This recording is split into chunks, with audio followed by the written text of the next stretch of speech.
Amen.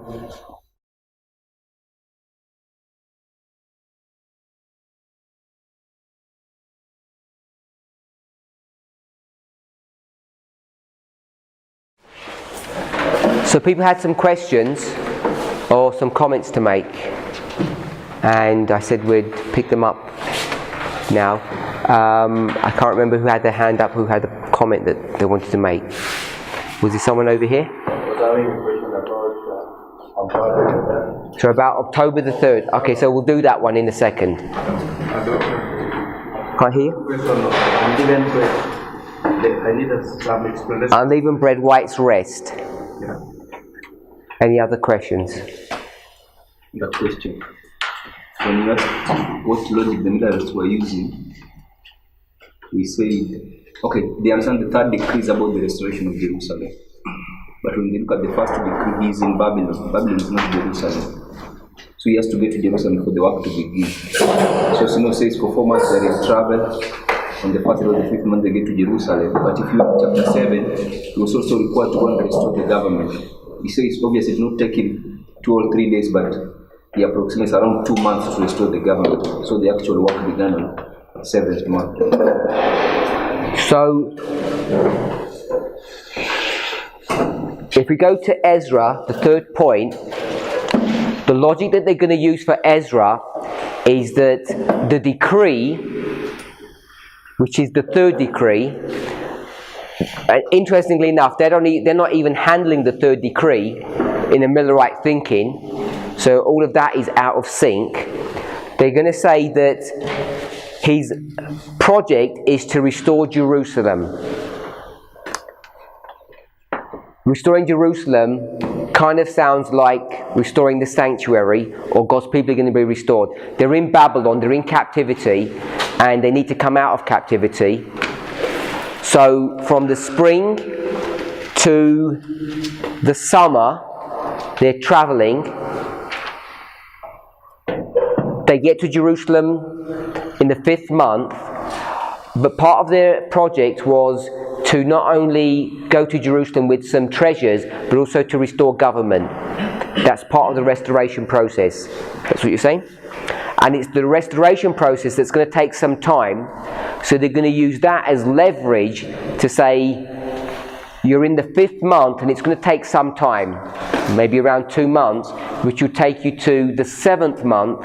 When you get to the 7th month and you're going to complete this work, maybe you'd complete it by coming to the Feast of Atonement and making a complete work there to acknowledge that the work is completed. Is that what you're saying? So that's Ezra.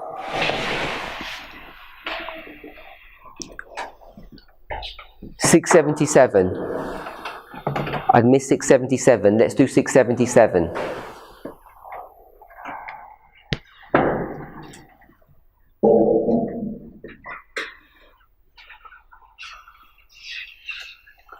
Are you looking or? Yeah. Okay.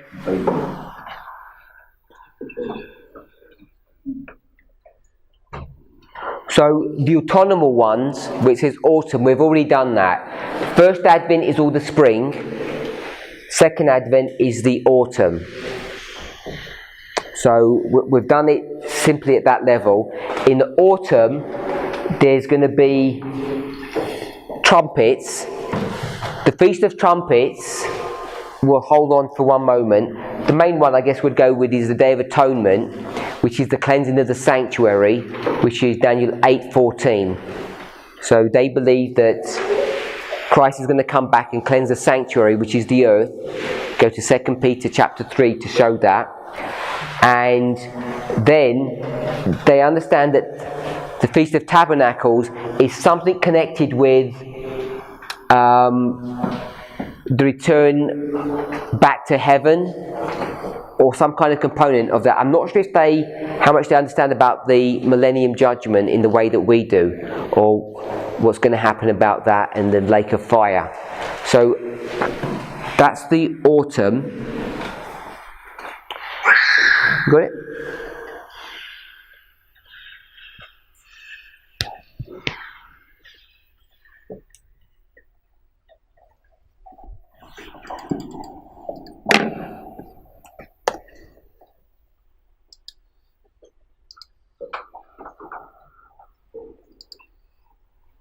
There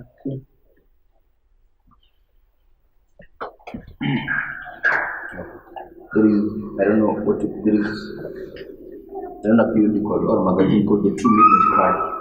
He's a pioneer of CD rock. Sorry? The True Midnight Cry. TMC? TRMC. August 22, 1844.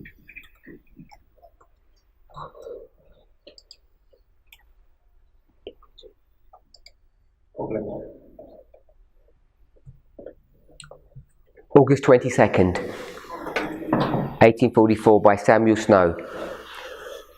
So this is the magazine that we've spoken about before that he publishes, and he publishes this magazine. It's only a single article. It doesn't have other copies. It says Volume 1, Number 1. They don't have anything besides that. It's just this one edition.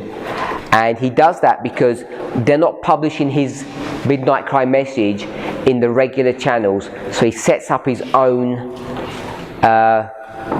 press, if you like. But he only does it once because afterwards they're going to pick up his message and they're going to use the regular press to do that. So where are we? 2.1. 7 times obedient, yet it has titles.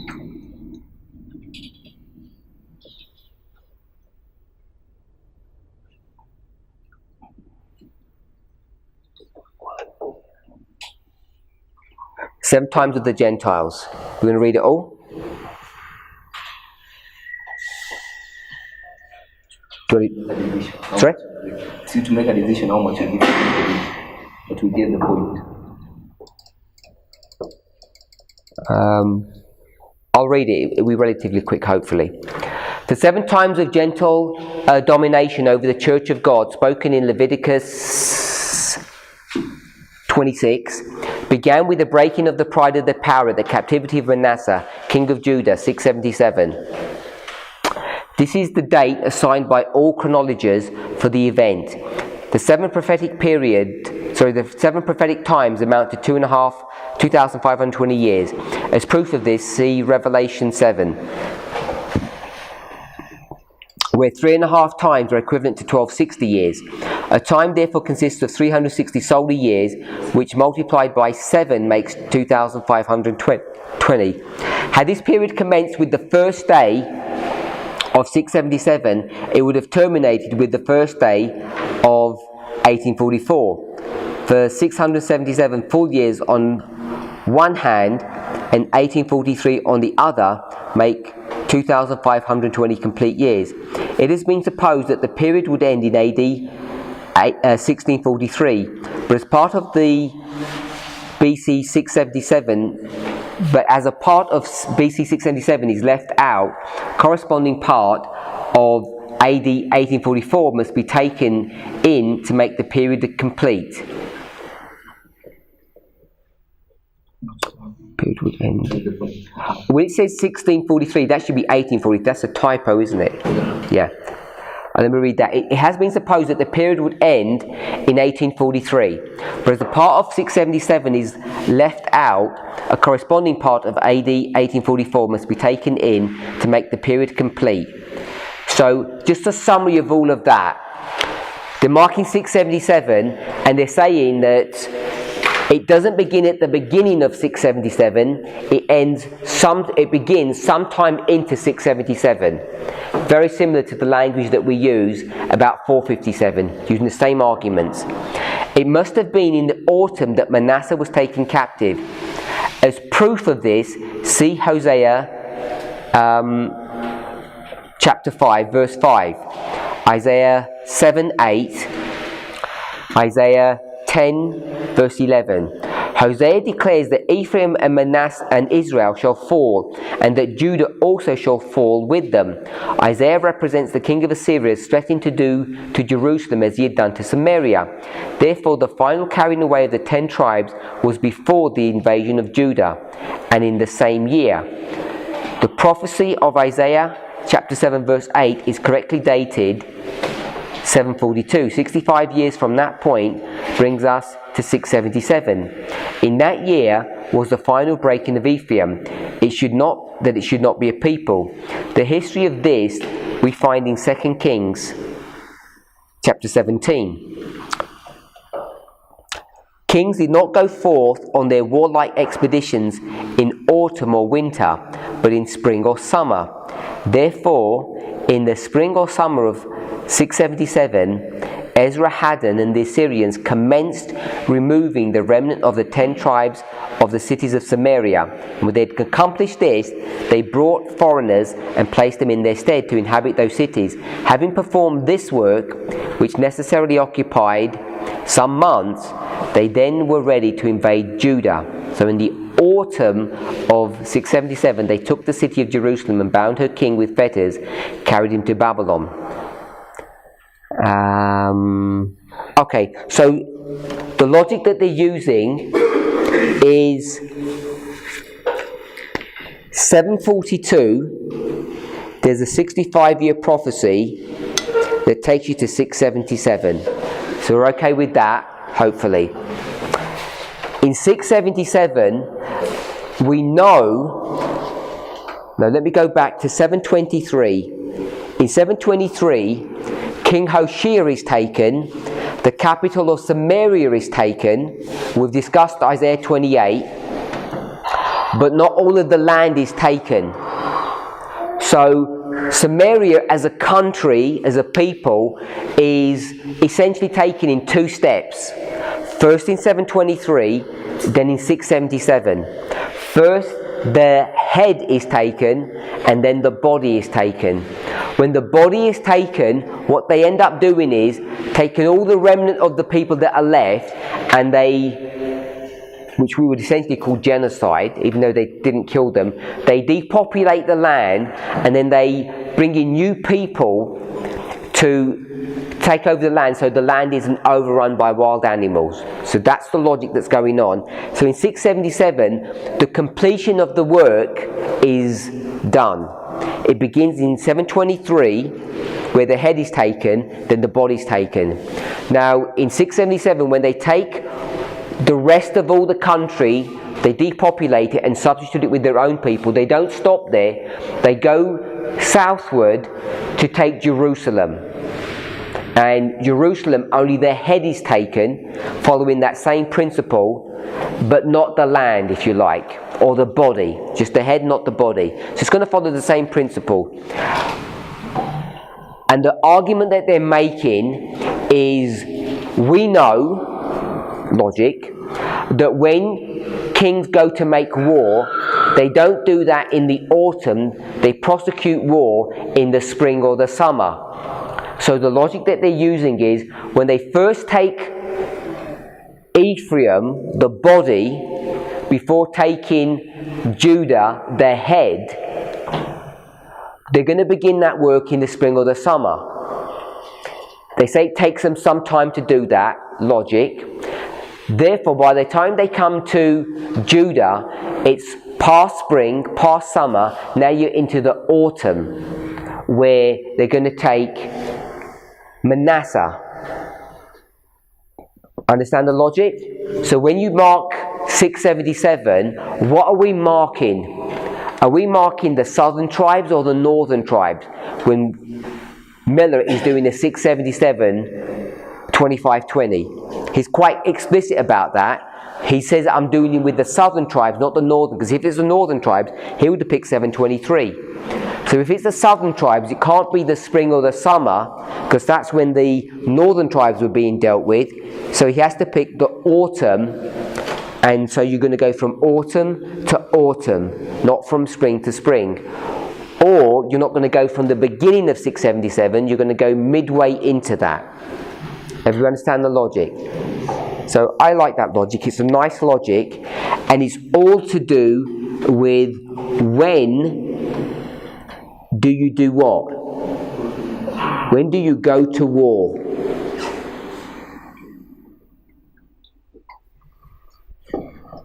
Yep.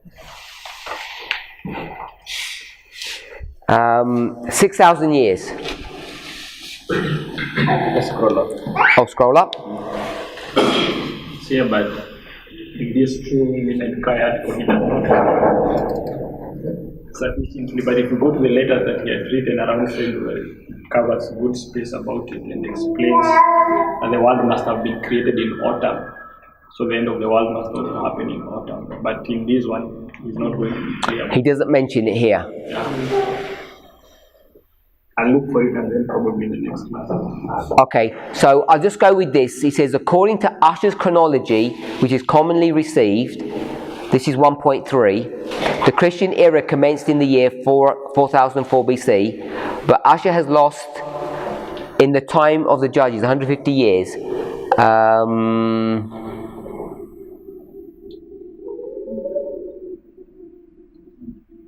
Okay, so all he's going to do is, in this one, he doesn't say anything, but he's going to use Ussher's chronology.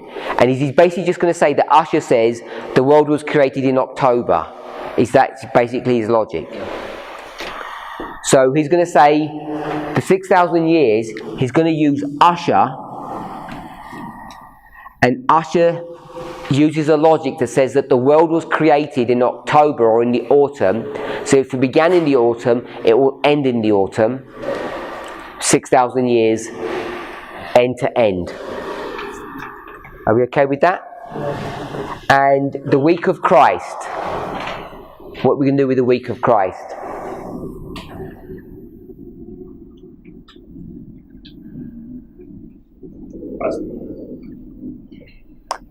In that history, first of all, there was a controversy where the midst of the week is. So, once they resolve the midst of the week, and they've developed the structure, 27, 31, 34, once that's been resolved, and it's not been resolved in most of this history, because essentially they've got it wrong, is that fair representation? So once they resolve that, what is the logic that they're going to use? Anyone? Anyone know what the logic they're going to use for Christ? Put your hand up. Anyone else? Oh, you know Brother Wilson, yeah? Go Brother Paul, then Brother Wilson. Okay. Like when someone's going to the book of Christ, it's going to identify the cross. The cross is that tree. The cross? Spring. Cross is in the spring. Yeah, and that is the middle of the week. And then we add the middle of the week, when you add 3.5 years, they will take you from spring to autumn. So the end of 490, it is autumn. And when you're adding 1 810, then will take you from autumn to autumn. Okay? Brother Wilson? So first, someone is going to argue when was Christ, which season was Christ baptized. Then she's going to say that Christ was baptized in the season of the autumn. Then if you take 3.5, you come to when Christ was crucified, that was at first, indeed that was spring. So now he's going to make another argument that from the spring of the 31st to 34, when the 7 weeks are going to end, it's going to take you to autumn. But with the 300 days and the 70 weeks, they have the same starting point. Now the remaining 810, if the 70 weeks they're going to end in autumn, the remaining 1810 years also they must end in the autumn. Everybody understand that logic? It's a similar logic to the 677, but 677 is going to say, when do you go to war? And the answer is in the spring. And the week of Christ, that logic, that argument is Christ is crucified in the midst of the week in the spring. Then you add 3.5, takes you to the autumn. Anyone else? Are they going to use the autumn of 34 to project forward or to project backwards? Forward? I think he does it in two ways. Yes, autumn of. So the 69 weeks ended with the baptism of Christ in AD 27. which is at the autumn, and the 490 end at the autumn of AD 34. So he's going to take, if the 69 ends in the autumn, which is AD 27, then he takes away, that will be 483. 483 from the 300 days, then he projects from 27, which takes it to 1844, then from 34, 1810, which takes it to 1844. Okay, so I'm just clarifying that he's projecting forwards, he's not projecting back. Okay, which is what Brother Wilson said. Everybody okay with that? Yeah. So we've covered all of these. This is the logic that he uses. Bread. The Feast of Unleavened Bread, where we've got rest. How does that work? Why is the feast? I guess Passover is a lamb that gets killed. Jesus gets killed. First fruits, Jesus resurrects and he's going to be lifted up. You can see that. Pentecost, we know tongues of fire come down. There's an outpouring of the Holy Spirit. Jesus says, remain in Jerusalem until you be endued with power. Why is unleavened bread when he rests for the 3 days in the grave? The Sabbath. Sorry? When he rests on the Sabbath. Okay. So the bit I understand about it is that leaven can be a symbol of sin. And to bake unleavened bread, Christ is the bread, and when he was lying on that tomb, he did not have sin, and that is what enabled him to rise up on the next Sunday that have. I don't know, but for me it fits because of the structure. But I understand that bit about it. Okay, so the logic that you're using is when he gets crucified here, he's a perfect lamb, and when he dies, he's in the grave, and no one's allowed to rise up from the grave because they've done sin. And unleavened bread is bread that doesn't have sin because leaven is a sign of sin, and it enables him to resurrect. That's your logic. So there's a point, I don't know, if you deal with leaven as we know it, if you put leaven in bread rises, the dough rises. So Christ did not have reached leaven, that's why he rested in the grave on the Sabbath. So Christ can't be raised up because it's unleavened bread which doesn't rise.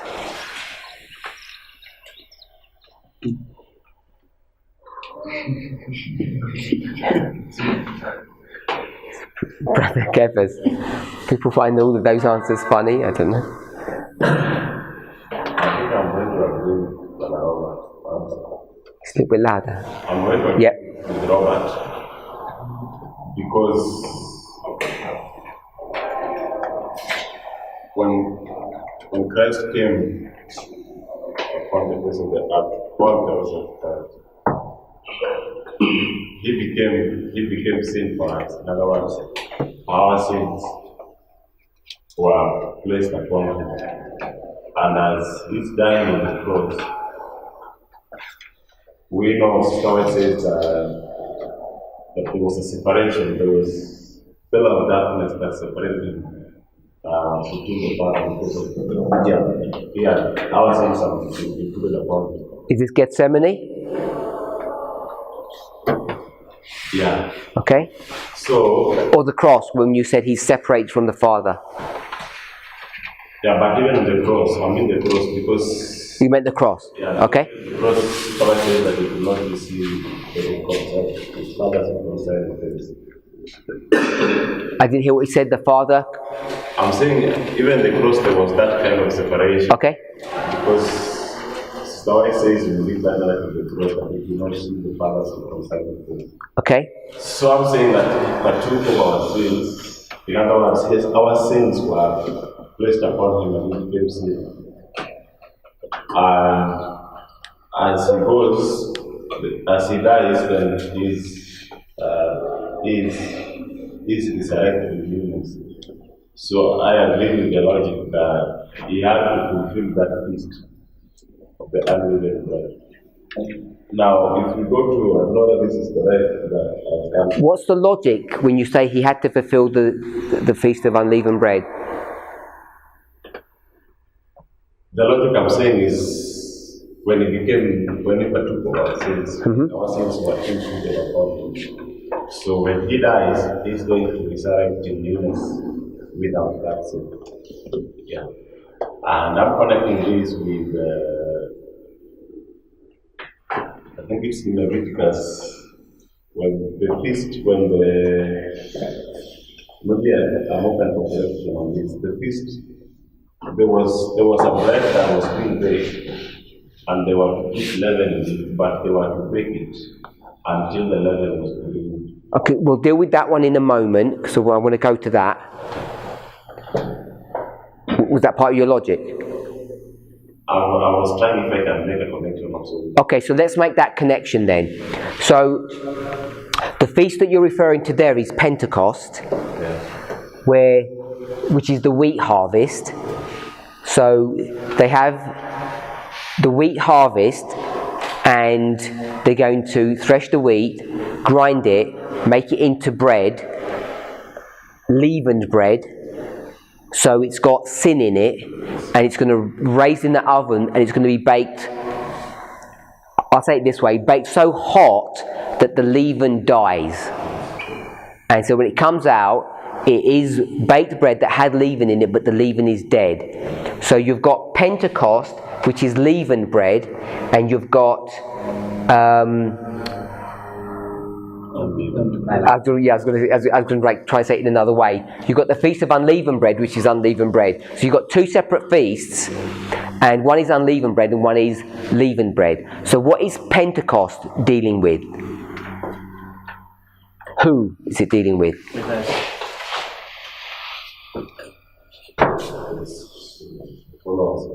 Sorry? The disciples, us. So it's dealing with us, and we know that whether you're going to mark 40 or 10, that there's a process of cleansing that's going on. So by the time you get to Pentecost, the sin problem is being resolved, and therefore when they're lifted up as a first fruit, those two loaves, the sin has been taken out of them, but they had sin in them. But Christ never had sin, even though he took sin upon him. He's a symbol of bread that never had any sin because it was unleavened, and they're a sign of people who had sin, but it's been driven out of them by the heat. The heat vaporizes or destroys the leaven. So you can make that connection. So the argument that the brothers are using about Christ here and the issue of leaven and sin, that he had no sin, therefore he's able to resurrect. He says, I am the resurrection and the life. He has his own innate ability to do that. Seems to have some sound logic to it when you compare the two first fruits, Feast of Weeks or Pentecost, and the Feast of Unleavened Bread. It's called Feast of Harvest. Sorry? Or the Feast of Harvest as well. Does that help a little bit? So they're recognizing that out of all of them, that's the weakest argument or logic that there is. But there is some kind of logic there, especially when you take the two first fruit offerings, the barley and the wheat. When you start looking at it that way, it seems to have some kind of connection there.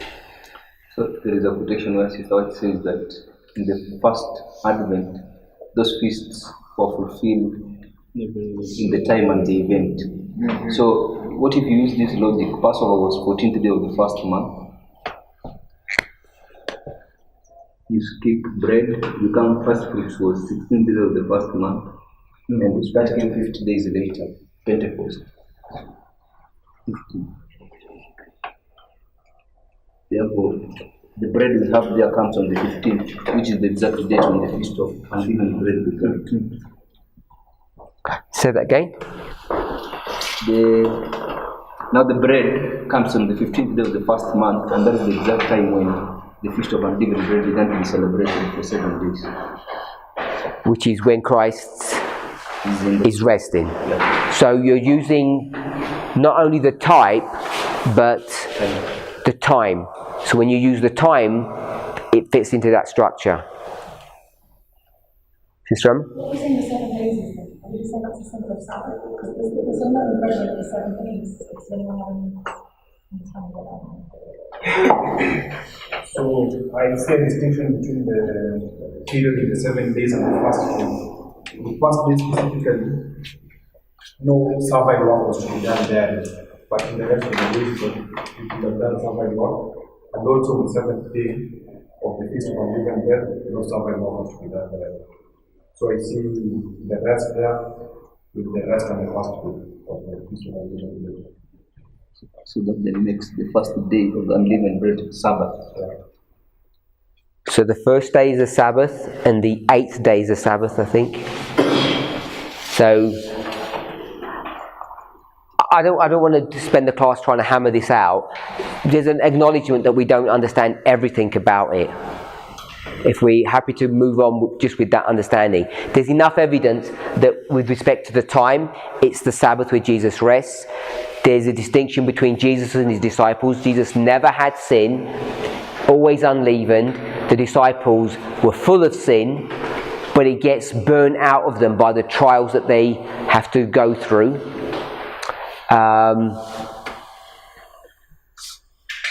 If we're okay, that's just to leave it at that level. Which trials burned out will be in the upper room, in the 40 days that they're going through.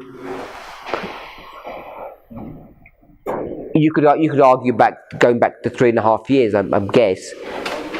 But by the time you get to Pentecost, they're now without sin. Okay, so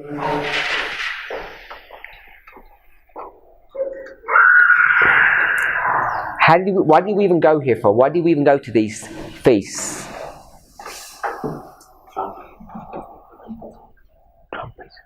We went there because of the trumpets. We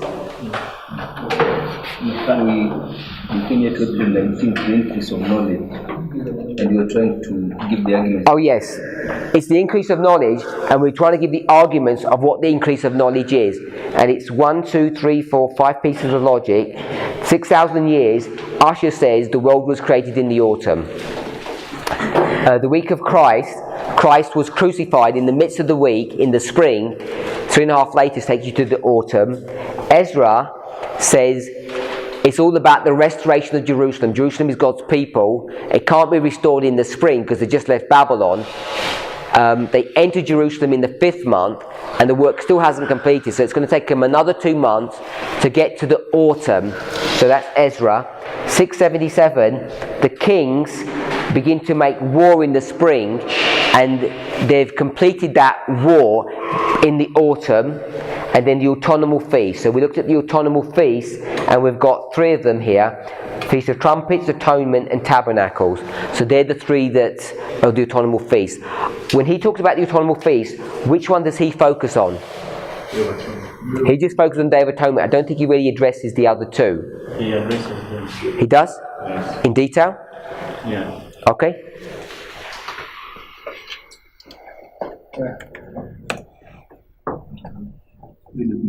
TRM C4.3. Same book? Yes. 4.3.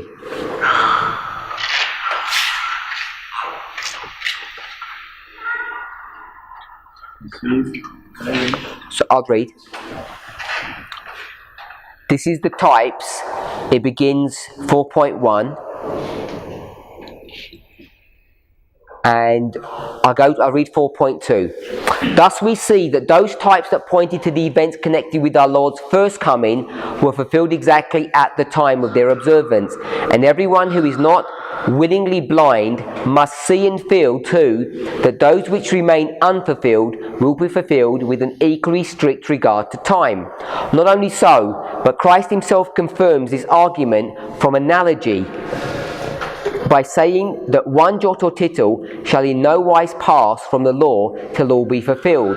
Those types which were to be observed in the 7th month have never yet had their fulfillment in the antitype. I just want to sorry? What's the book you're reading? Same book. Oh, you don't know what book it is? It's a periodical called TRMC CM MC, sorry. The True Midnight Cry. August 24 points. And it's August 22nd, 1844. And we're reading from page 4. Before we read on to that section, I want us just to think about what is he said in 4.2. What did he say in 4.2 that stands out for you? He's saying that there are feasts which have never been yet fulfilled in the type in Christ. The first 4 were fulfilled when he came, but now the last 3, in the Feast of Trumpets, Day Atonement, and Tabernacles, have not yet been fulfilled. Okay, so it must be fulfilled in exact time. Sorry? In exact time. What else did he say? Well, I like this bit. And everyone who is not willingly blind must see and feel that those which remain unfulfilled will be fulfilled with an equally strict regard to time. And he italicizes it. I find that interesting. Who's willingly blind? We take the concept of blindness. This is Laodicean, if we're going to make an application. So, people who are willingly blind are Laodiceans. And what does it mean about feeling? What would you think about feeling? You've got to see and feel. Because we don't like feelings. Sorry?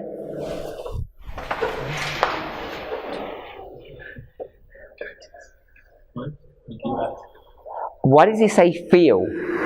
You must, everyone who is not willingly blind must see and they must feel. What does it mean they must feel? The power. The power. Conviction. Sorry? The evidence. Evidence. But you don't have evidence because it hasn't come yet, except if you're going to go to the past. I'm just wondering what feeling is.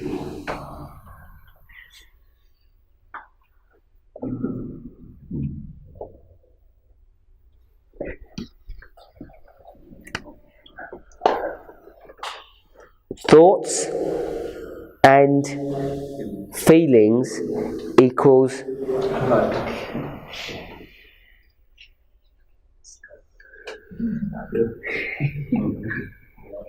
everyone who is not a Laodicean must see and feel. So we're about the feeling now. Who's the people that can see? Wise virgins. Sorry? Wise virgins. The wise virgins, only those people who have got the right thoughts and the right feelings, they're the only ones that are going to see. That those which remain unfulfilled will be fulfilled with an equally strict regard to time. So what's that telling you? If it's equally strict with regard to time. It means that the ones in the past were fulfilled in exact time. So equally, these ones must be fulfilled in exact time. You okay with that? The question is, what does that statement mean in our time? We know what it means in his time, because we're about to read it. It's clear. It means this Day of Atonement, October 22nd. He's saying we can predict it with exactness because we're going to be strict to time. What does that mean for us?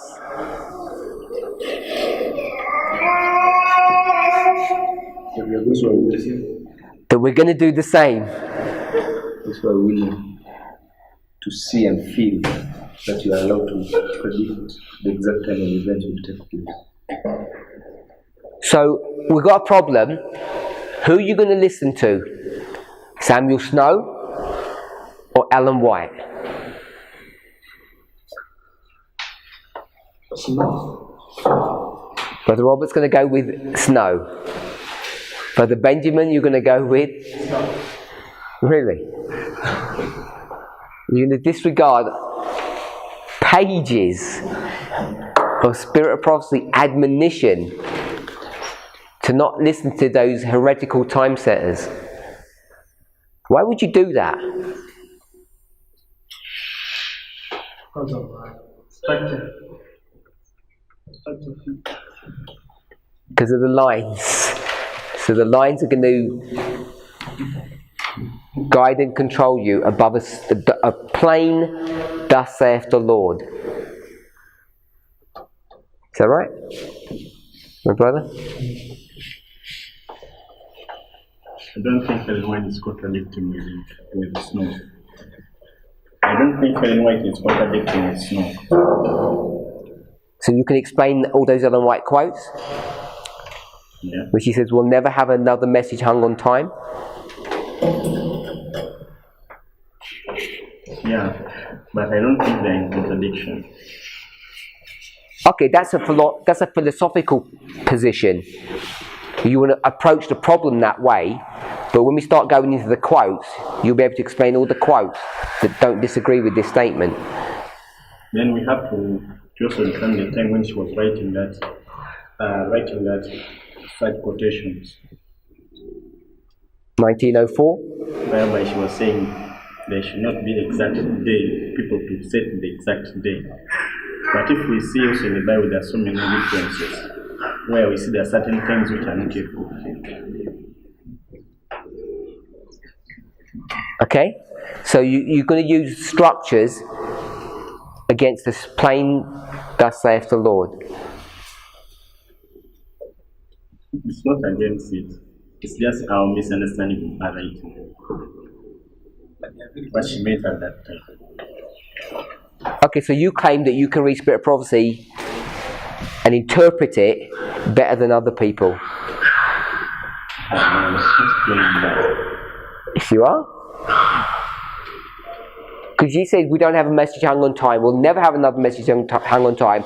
The third angel's message is stronger than time.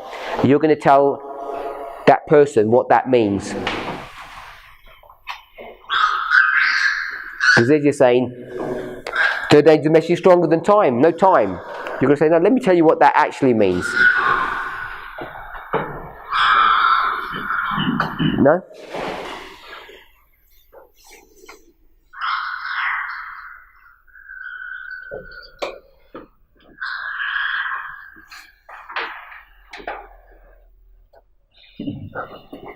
Your brother? Okay. What I can say is that Snow has the weight of evidence, and he's going against the wave that is saying no one knows the day nor the hour. But now he has weight of evidence of how previous feasts have been fulfilled, and now there are remaining some feasts which has to be fulfilled, and it has, if this fulfilled to the very latter, then it means this has to be fulfilled to the very latter. So in our time, we see the structures and how the repetition of the history and what we have been predicting has been fulfilled to the very latter. Then we have more evidence to go against the wave of the quotation that have been brought to that. Ellen White has said that from 1844, there is no. If you say against, then should be a false prophet. There is no time setting. All the prophetic periods ended in 1844. So you've got more weight of evidence from Snow than you have with Ellen White.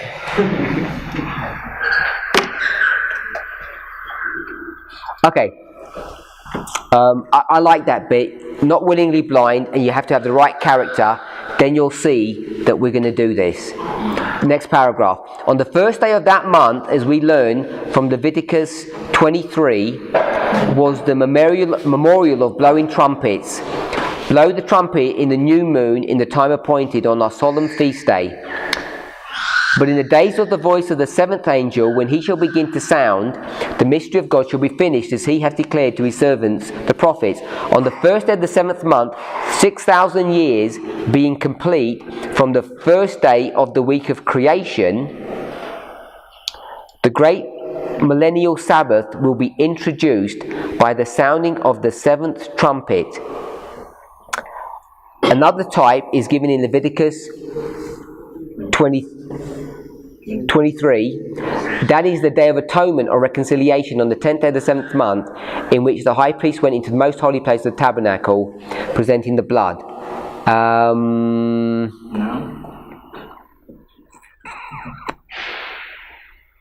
going to skip down. As this was on the 10th day of the 7th month, so on that day Jesus will certainly come, because not a single point of the law is to fail. All must be fulfilled. The Feast of Tabernacles, which began on the 15th day of the 7th month, was a type of the marriage supper of the Lamb, which will be celebrated in the New Jerusalem, the tabernacle of God, which is to be with men. We find that on the 10th day of the 7th month, in the 50th year, the Jubilee trumpet was always to be blown, and redemption granted to all the land. That any man read carefully the connection of this subject. Okay, so we'll stop there. So he mentions all three. He says tabernacles is the marriage supper of the Lamb in heaven. So that's okay. The Day of Atonement, October 22nd, I think we're okay with that. The Day of Atonement or Reconciliation, in which the high priest went into the most holy place of the tabernacle, presented the blood, which after on the same day he came out and blessed the waiting congregation of Israel. Now, the important point of this type is the completion of the reconciliation at the coming of the high priest out of the holy place. The high priest was a type of Jesus, our high priest. The most holy place, a type of heaven itself, and the coming out of the high priest, a type of the coming of Jesus the second time to bless his waiting people. As this was on the 10th day of the 7th month, so on that day Jesus will certainly come, because not a single point of the law is to fail. All must be fulfilled. What has he just said there, by the way? Which I think people often miss.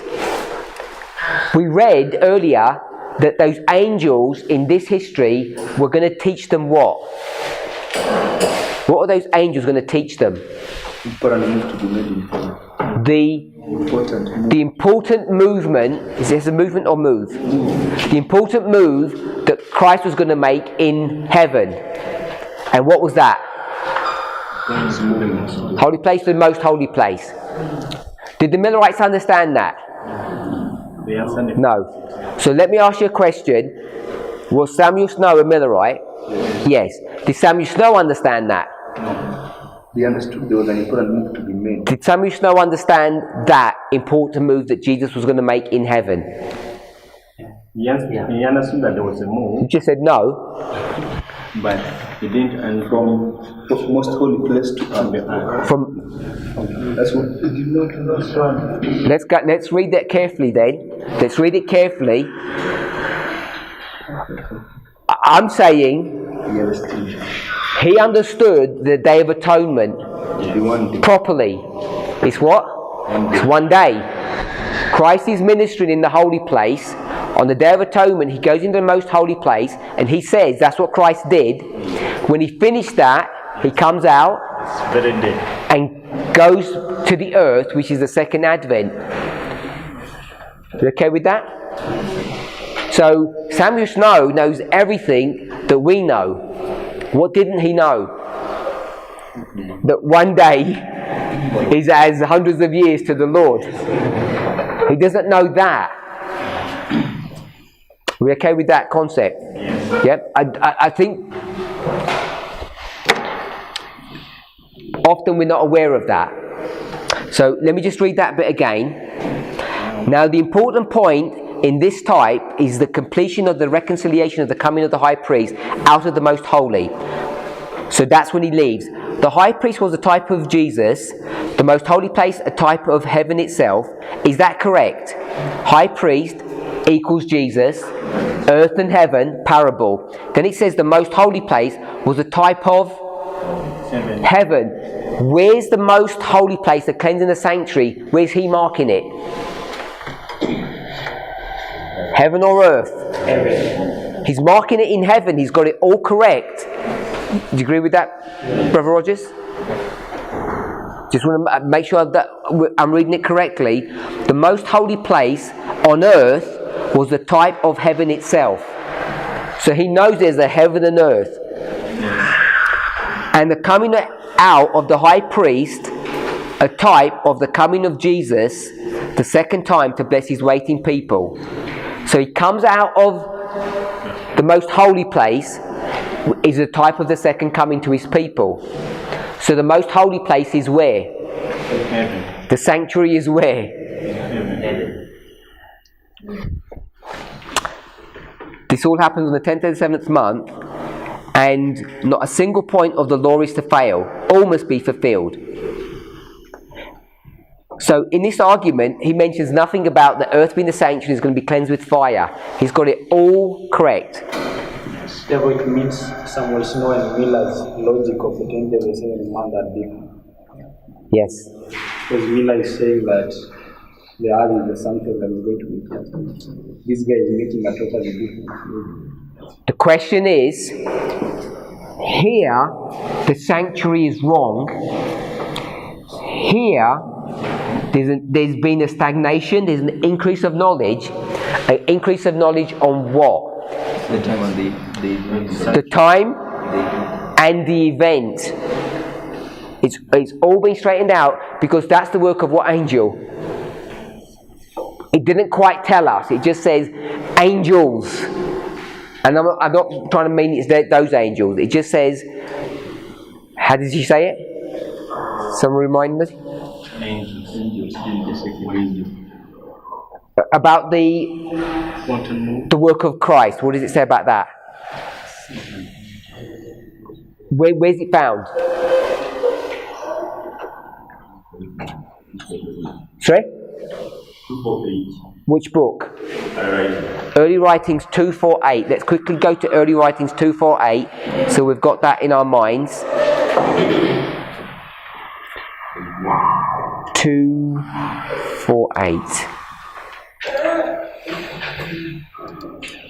Early Writings 248. Paragraph 1. Jesus commissioned other angels. We've got to get the context, so I'm not looking at the context of who these angels are. Jesus commissioned other angels to fly quickly to revive and strengthen the drooping faith of his people and prepare them to understand the message of the second angel and the important move which was soon to be made in heaven. So we know it's not the second angel, we know that. But it's to do two things: to help to prepare them to understand the message of the second angel and the important move which was soon to be made in heaven. And the important move that's soon to be made in heaven is the movement from the holy place to the most holy place. Are we sure that that's what she means? Yes. Can it mean anything else? Could we be misreading that? Could we be misreading what she meant the important move in heaven was? No, I think the same thing she says in Handwritings 259. The main trial was to prepare them to know the way from the holy to the most holy place. Early Writings 259. 259.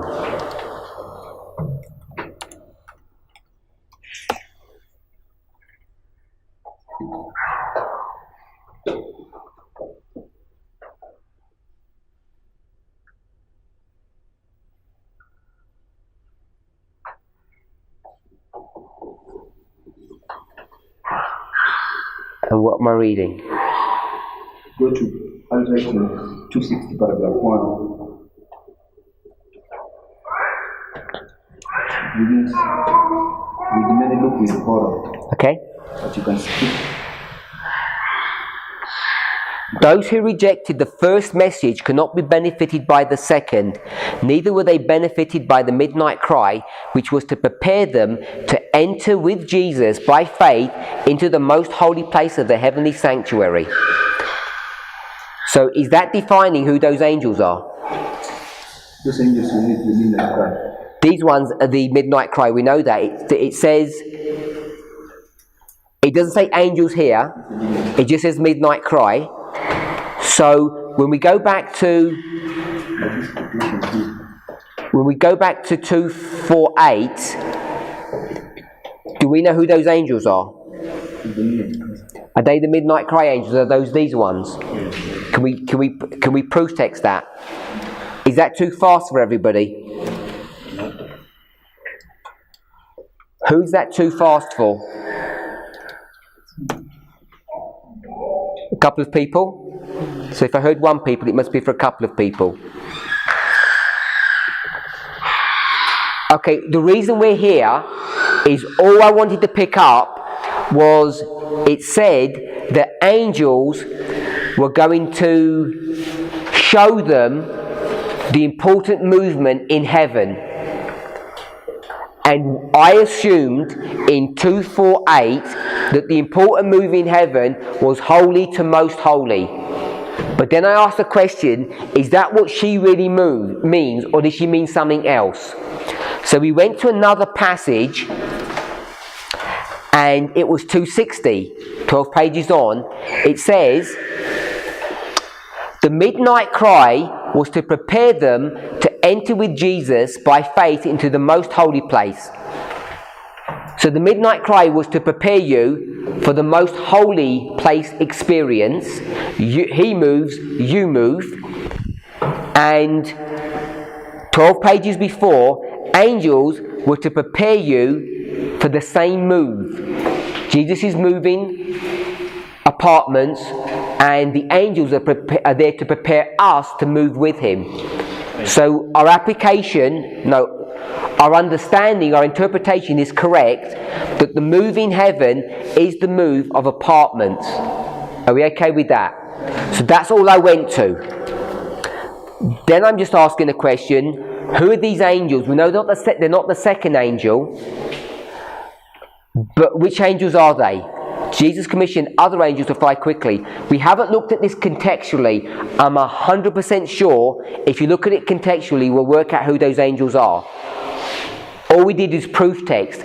Proof texting is not contextual reading. I want us to remember that. Proof texting is dangerous, because what we end up doing too often is we proof text without context, and when you do that, you can make a mistake. So we'd have to check the context to see who the angels are. But if you proof text, midnight cry prepares you, 260. Angels prepare you, 248. Are we okay with that? So angels prepare, midnight cry prepares. What is the midnight cry? It's these angels here. We already know that. If you proof text, then you know that these angels are the midnight cry message. The midnight cry message, behold the bridegroom cometh, should have meant what? Behold the bridegroom cometh. For sure, he comes to pick you up. That's correct. That is a correct reading of Matthew 25. But there's an event in between it. And the event in between is October 22nd, 1844. So when they were saying, behold the bridegroom cometh, they should not have been telling the people to target October. They should have been telling the people to target another event, another date that we don't know. So, with this logic of the types, wasn't Samuel Snow justified to be pointing people to look for Christ to come on October 22nd? Yes, because what he's doing, did everybody understand the question? Yes. Okay, so before we address that question, just want to make sure that we understand the point from 248 and 260. What is the point of 248 and 260, my brother? The point we have gone to point and 260 was to show that the angels the midnight cry is the angels. No, that wasn't the point that we wanted to get. We saw that, which was good, but what is the point that we wanted to pick up?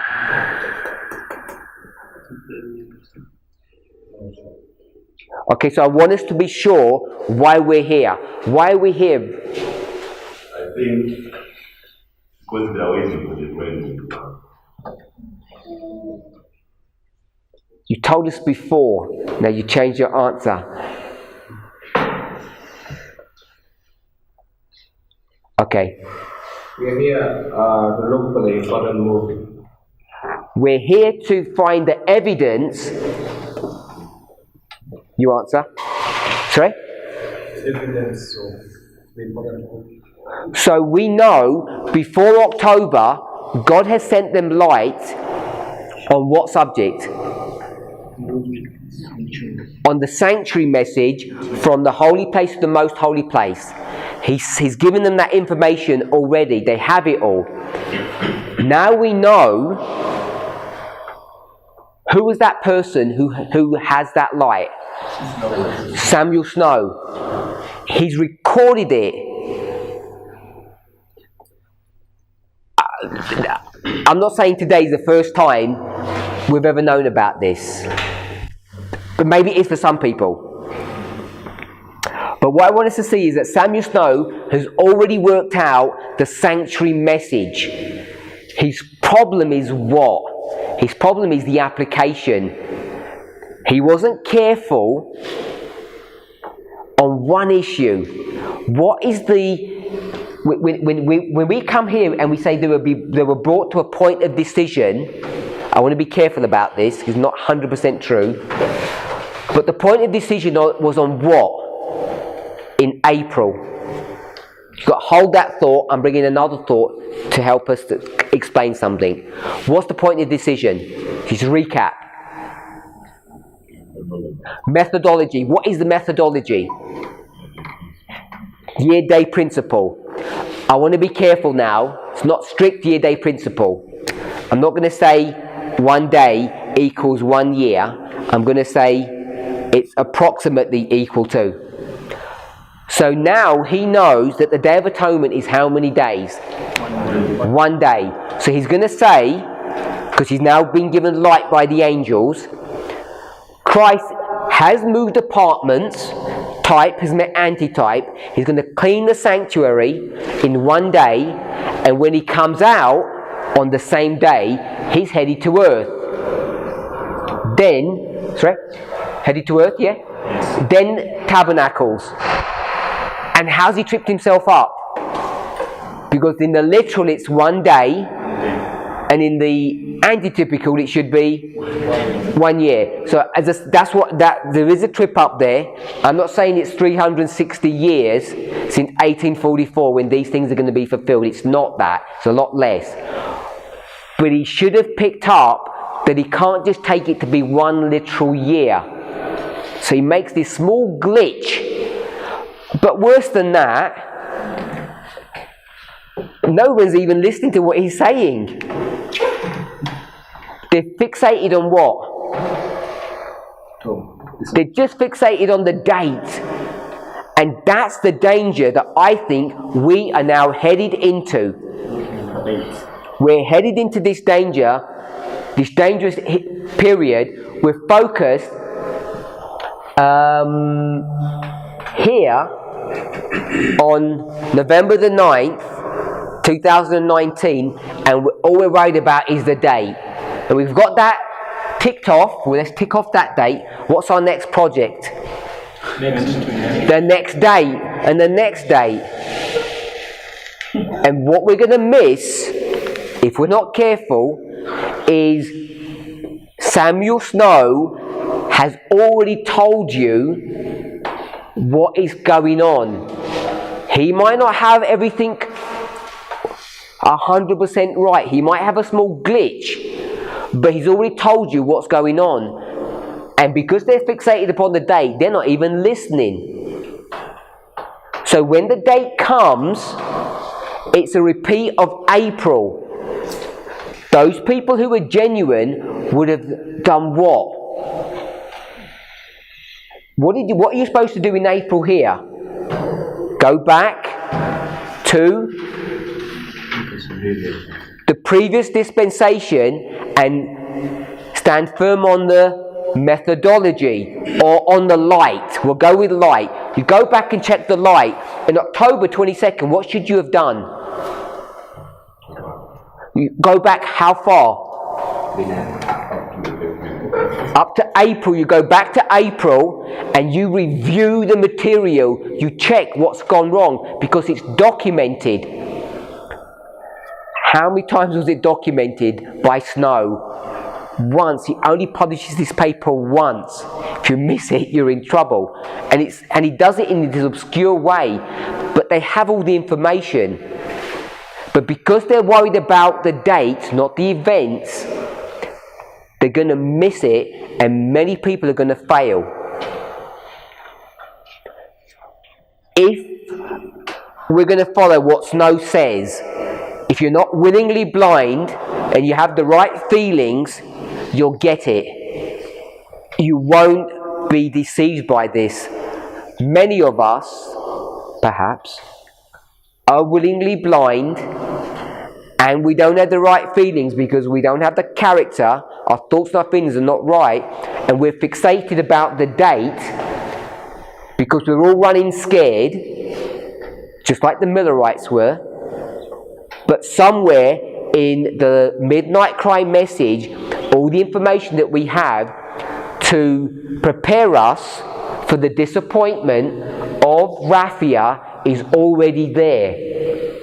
And only those who are not blind and have the right feelings are going to see when we hit the disappointment, we'll be able to review back and see what went wrong. But we perhaps don't even have to do that. Maybe we can get it all sorted out beforehand. If prophecy's going to fulfill as it does to the very letter, and if we're correct that Revelation 10, John is who? Us. That we will hit a disappointment, maybe we can start beginning to consider what the disappointment is. If you don't pay careful attention to Snow in the minutest detail and trust what he's saying, even though he may not, he's got a glitch. I don't want to say I don't want to disparage his message. This is a small part. And it's not exactly day for a year. That's the other issue. It's not exactly day for a year. So he hasn't even made that mistake. Like, if it was day for a year, we could have predicted 360 years to the day everything would have been done. It doesn't even work that way. Because the Day of Atonement is not 360 years. We agree with that? We don't know exactly what it is now, but what is 1844 to 2018? 175? Can't be 175. 174, and that's to 18. Some dates that people are coming up with, say you get to 24 or something, which would be 6 years, it'd be about 180 years. It's half the time. It's a lot less than the time. That's all I want us to pick up. I'm not trying to time set, I'm not trying to do anything silly. It really is a lot less than a time, but it's much more than one literal day. So he makes this small glitch, but it's not a mistake like day for a year. You can't use that to work out how long the Day of Atonement is. But what I want us to see is if you miss that, and all the movement misses it, you get into serious trouble. But it's already embedded in his message. Is that good? I like that. Comment, questions? What is his mistake? Because how can he work it out? He doesn't have. You go year different and year people. He doesn't have a way to work it out. Okay, so brother. For me, he's just good. So brother Robert is saying he doesn't have a way to work it out. What does he need? Sorry? Yeah, but the methodology, they've got it all here. He can't use existing methodology. The existing methodology will bring the problem that you're saying about 360. Yeah, he can't use existing. So what does he need? Sorry? He needs an increase of knowledge. Is he going to get it? When's he going to get it? After the event. We're headed for disappointment if this is correct. Here, we know we're headed for it. Can't get out of it because we don't have the methodology in place because we're lazy. No. Why? So there's no The Lord has not. The Lord has got his hand because he's going to bring us to a point of decision. He's going to take the hand away afterwards. And those who make it, who trust Snow, who trust Miller, they trust Miller, then they have to trust Snow. Those who trusted Snow will come through. So if Brother Robert is correct, and it seems to be in agreement with what we learned about this way, Mark, that they don't have the methodology to work it out beforehand, because they don't have the increase of light. They have a methodology, they have all the rules set up, but they need some extra information, and it's going to bring them to a point of decision. With Samuel Snow, he's going to work it out. He knows that Day of Atonement is one day. Christ is about to return on October 22nd. He can't do anything else but that, because he doesn't have an increase of knowledge, and the existing methodology won't take you anywhere, because you can't use day for a year. So he's going to just use day for a day. What else can he do? At the best of his ability, he's okay. Not only is he okay, but he's in God's will. That's what I wanted to see. Miller here is in God's will when he says about approximately we don't know. That's God's will to bring them to a point of decision. Snow is in God's will as well, because God's will wants to bring us to a point of decision on October 22nd. So gave you the information. It's enough for you to know not to walk away from the movement. But then there's going to be an increase of knowledge, and that's going to go to another person, which is whom? Who's the other person that's going to come up? Hiram Edson. This is Hiram Edson. Who had their hands up? Who else had their hands up? No one? Just you. Actually, for me, what I'm seeing, if God is showing us this beforehand, and I think for them God never show them as a corporate body. If we are the movement, we believe that that's what is going to happen. I think when we humble ourselves and pray now before it happens, God can give us the methodology to sort it out before it happens. And the disappointment may not be. I think God is testing us now before even it happens. Okay, so my brother said, I'm going to twist his words in a horrible way. I'm going to say, he's saying we can break prophecy. We can break the prophetic code. Do we think we can break the prophetic code, that we're not going to be disappointed? I suggested the opposite to you, because if the movement's correct, and John in Revelation 10 is us, not the Millerites, if that is correct, then we know we're going to be disappointed. So we can't destroy that. I'm not saying that we're correct, that that person is us and not the Millerites. Maybe we're wrong on that. Maybe you're right. Maybe we don't have to suffer that disappointment. But it seems to me, if the structure's correct, that they have 2 points of decision, that maybe we will have all of that. I'll just close by saying this. I'm suggesting April the 19th here is here. April the 19th is 2014. We've got brought to a point of decision. And this movement fulfilled history to the letter. I'm suggesting we flunked the test. I'll be careful if I say the movement. Lots of people in the movement did. Can't say the movement did. Lots of people did. Are we going to do the same thing again at the close of probation? I got a feeling that we will. The only way to escape it is to not be blind and to have the right feelings. And when the crunch happens, we're going to review Snow's material, and things that he said we'll realise has been fulfilled, and we'll be okay. So our safety beforehand, because we do know this beforehand, because we're discussing it now, is to trust snow. Yeah, so from what he's saying, I think the best that the Lord is trying to do at the moment is to give us enough faith that when we get at that point, we will refer back. But I still think that we are going to hit that disappointment. So what the Lord is currently trying to build is our faith, such that when we get there, we will know what to do, which is to go back and see what Snow was saying in our history. And that reminds me of the disciples when they get disappointed. They begin reviewing what Christ was telling them before.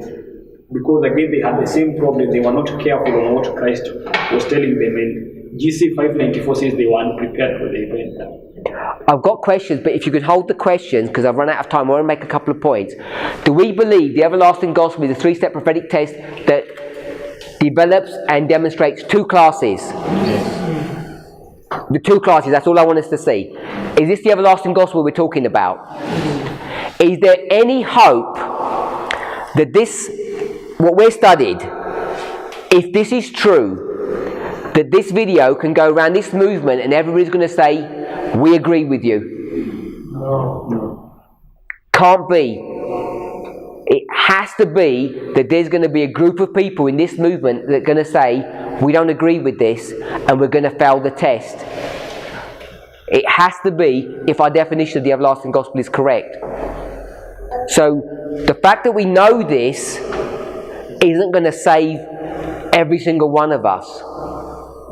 And what's sad, it's not even going to save every one of us, perhaps, I don't know, in this room. You can hear it, you can participate in it, you can contribute to it, and you can still not really fully believe it. And that's what's the sad thing about this message, in my opinion. Let's pray. Remember your questions.